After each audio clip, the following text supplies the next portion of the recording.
Hello guys, welcome to my channel Engineer Verma and I am Dhruv. So let's continue our Java Crash Course series, and this is the second part of our Java Crash Course series. So let's get started. And our today's learning will be data types in Java, variables in Java, declaration of variable in Java, rules to define variable, scope and lifetime of variable, and type conversion and casting in Java. And also we will also learn about comments in Java. And so let's get started.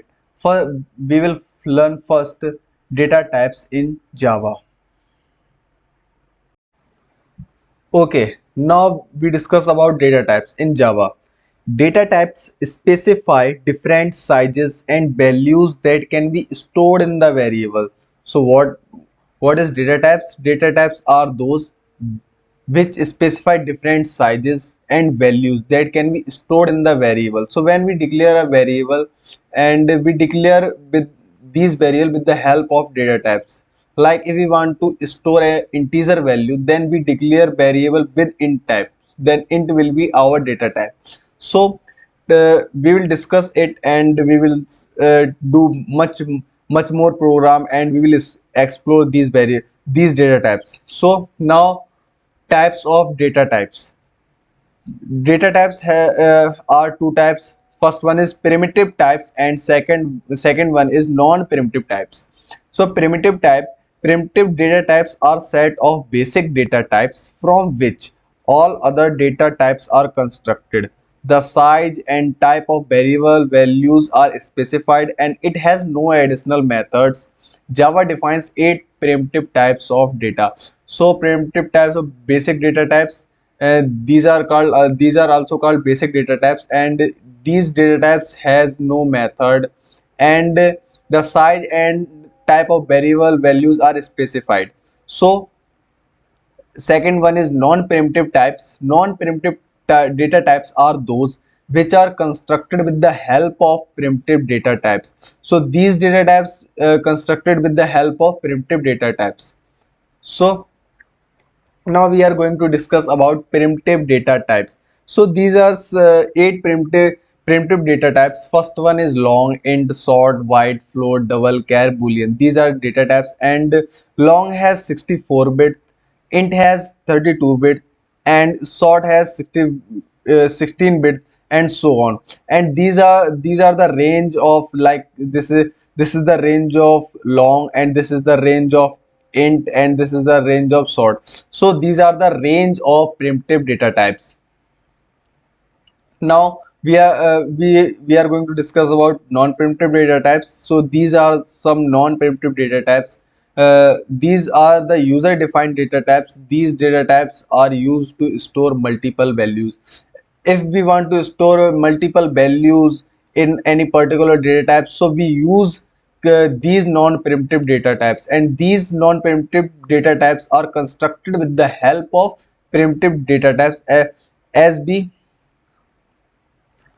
we do. And these are some data types like class, object, string, array, interface, and these are the data types. And if you don't understood about what is this class, object, string, array, interface, so don't be worry about it. We will explore it in upcoming video. So now we are going to discuss about variables in Java. So variables are the names you give to the computer memory locations which are used to store values in computer program. So what is variable? Like if we want to store any kind of value, like if we want to store integer value, then it will be difficult to interact our memory. So we put and give the name to our memory, and so we can easily interact with computer memory in our program. So here is the declaration of variable. Like first we write data type, and we give space, then we put the name of variable, and in last we end with semicolon. Here is the declaration of integer type variable.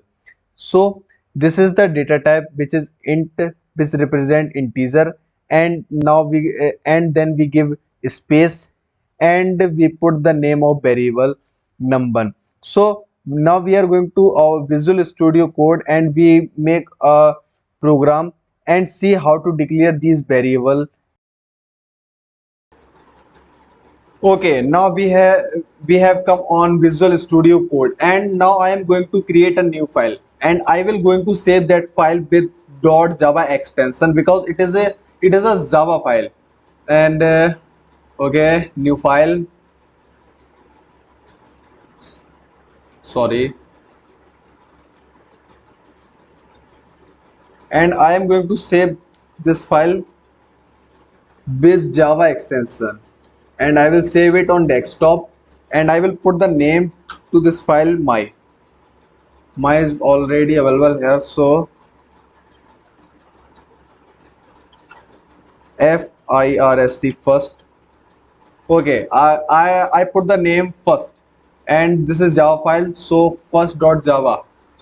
Okay, now class is first, and we put the name of class as like file name, such as I put the name first, so class name will also first.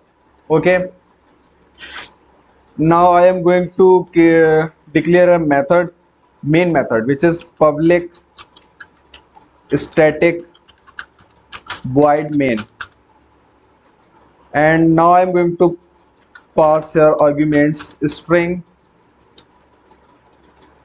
args.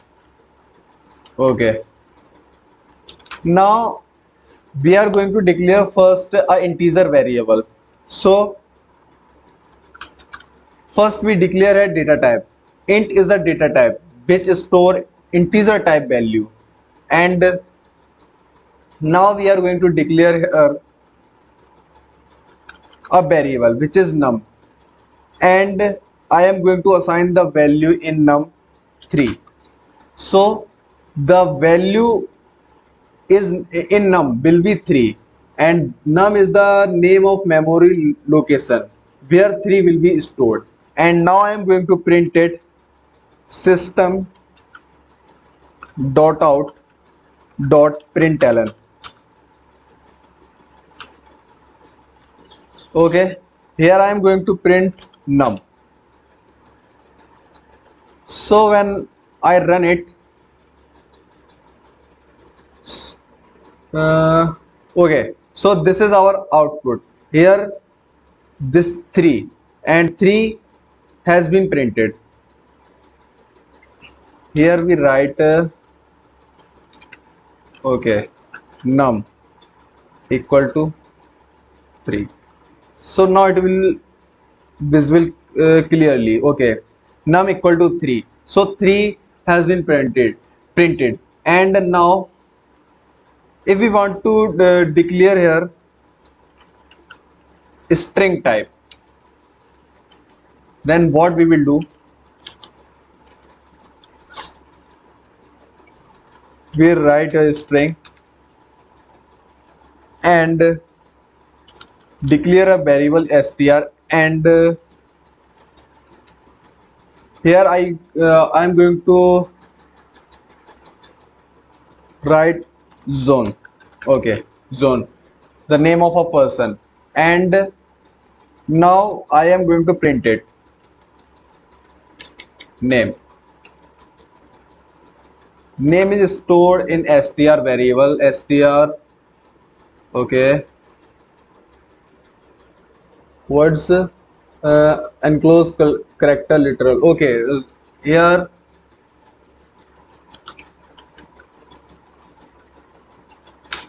we will declare like this. Okay, so name equal to zone, then str is the name of variable, and it is the name of memory location where zone is stored.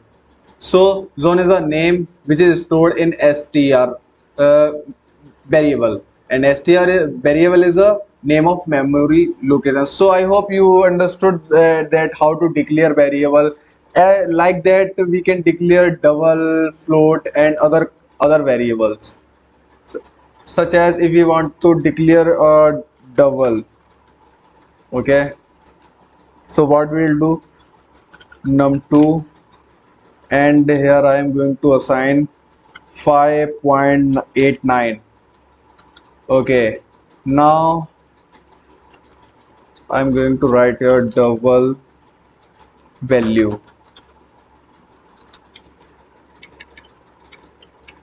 So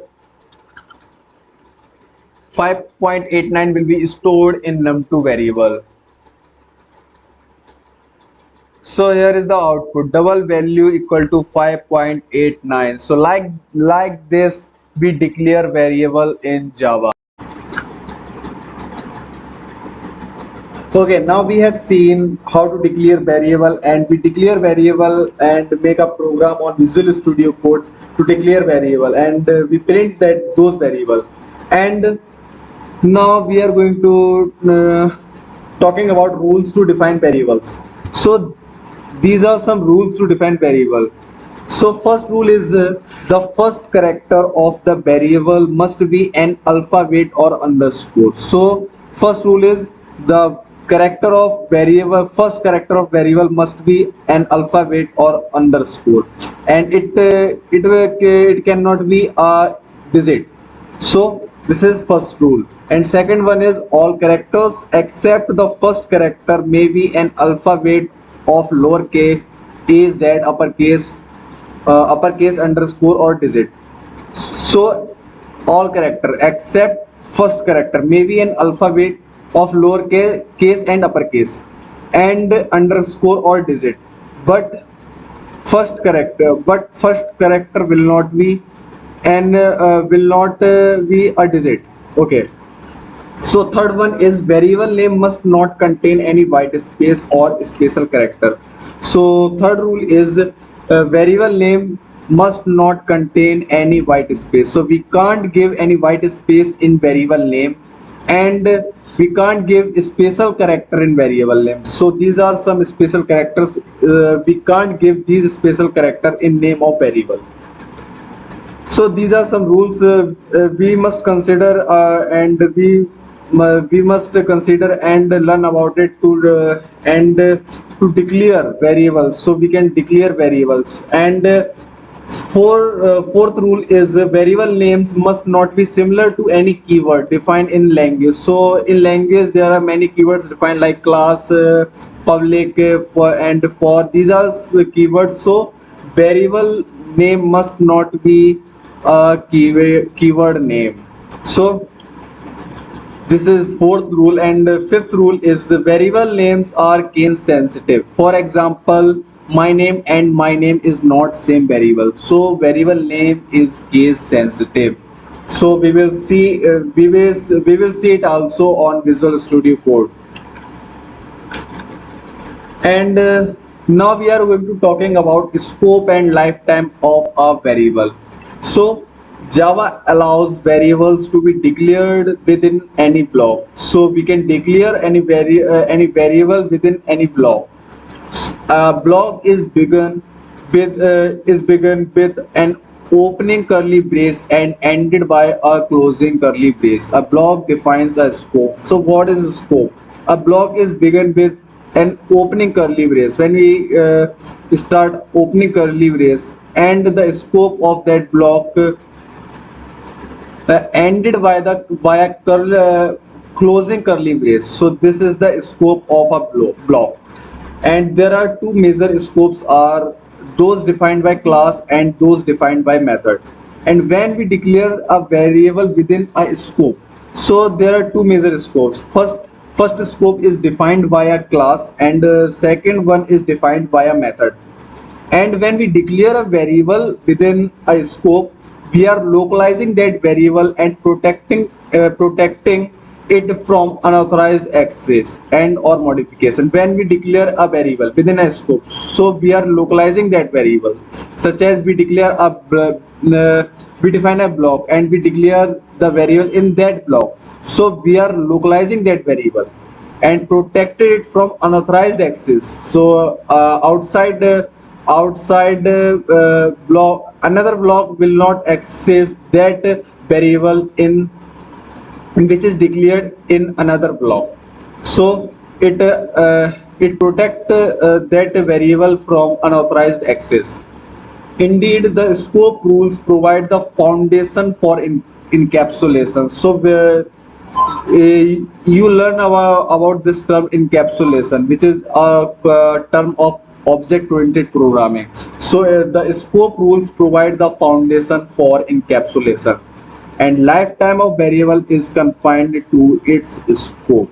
So lifetime of variable is confined to its scope. The scope of variable is ended by the ending curly braces. So this is about the scope of variable. So we have been discussed about scope and lifetime of variable. Now I am going to discuss about type conversion and casting in Java. So when we assign a value of one type to a variable of another type, if two types are compatible is called type conversion. So what is type conversion? If two types of variables are compatible with each other, and we convert these variables. Suppose if we declare an integer variable and a float variable, that if we want to declare if we want to assign the integer value in float, then it will be compatible. So this assignment is called type conversion. And what is automatic type conversion? uh, an automatic type conversion take place if the following two conditions met. So first condition is the two types are compatible, like we mentioned example of float and integer variable. And second one, the destination type is larger than the source type. Suppose if we want to assign a variable of suppose we want to assign the integer value in double variable. So the double is destination type and integer is source type. Okay, though then destination is larger than source type, so we can assign integer variable in double easily. So this is this must be, this will do automatic type conversion. So it is also called widening conversion. And what is typecasting? To create conversion between two incompatible types. Suppose if we want to assign uh, double value in integer variable, so it will we will use typecasting. So these are incompatible types. A cast is simply an explicit type conversion. So this cast is called simply explicit type conversion, and automatic type conversion is also known as implicit type conversion. Now, what is comments in Java? There are two types of comments in Java: single line comments, multi-line comments. We declare single line comments like this, and multi-line comments like this. These comments don't execute, don't compiled. So we will see it on Visual Studio Code. Okay, now we have come on Visual Studio Code, and I saved this file and put the name casting and comments in Java, and I saved with .java extension. And now I am going to declare a class casting and comments. Okay, now I am going to declare main method here, public static void main string. Now we are going to pass here arguments string args.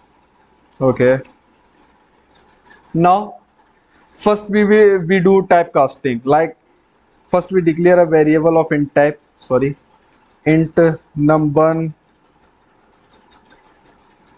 and second we declare a variable of double type,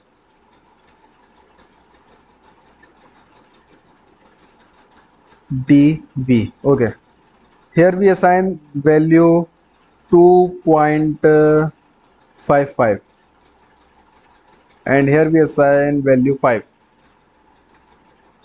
Now I am going to print it, system.out.println.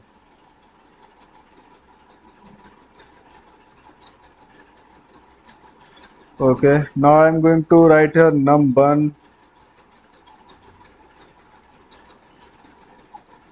Here we write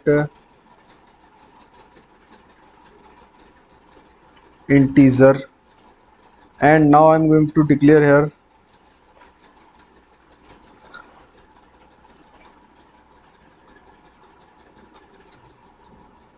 here is comma, and this one is double. I gave a new line, and this is variable tv. Here we assign the double value. Okay, now I'm going to run it.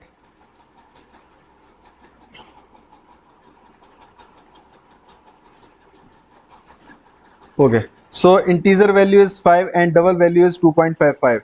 So what we will do here, we give some space. Now again we are going to run it. Okay, integer is 5 and double is 2.55, and now we are going to see automatic type conversion. The rule was that the two types must be compatible, and if destination type will be larger than the source type, so double is larger than int, so we are going to assign num1 in dv. Dv assignment operator num1. So we assign value of num1 in dv, so it will be automatic type conversion. Okay, now I am going to print this value system dot out dot println. Here we write automatic type conversion.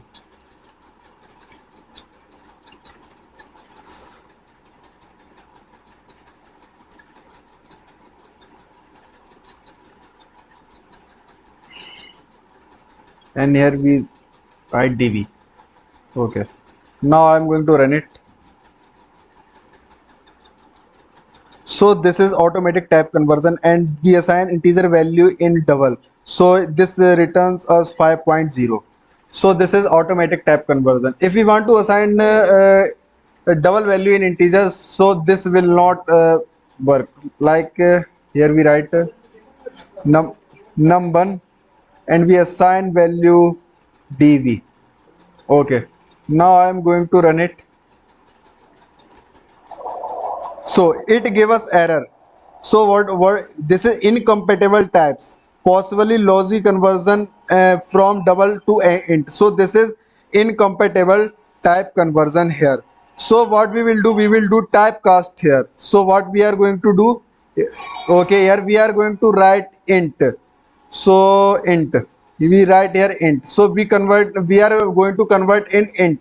So this is okay, we should not put here space. Int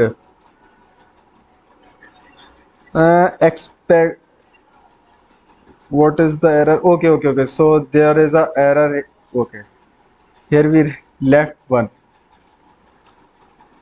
So see, this is explicit type conversion. Are you seeing this? This is not automatic type conversion. We will do here typecasting. This is called typecasting. This is known as typecasting. So you can see here the value 2.55 is assigned in num, which is a integer variable. So this is the typecasting here. Okay, now we discussed in this video many more things like data types in Java, variables, scope of variables, and many other things in this video. So thanks for watching video, and if you like this videos, and keep subscribe my channel, and we will do many more stuff in upcoming video. So thanks for watching.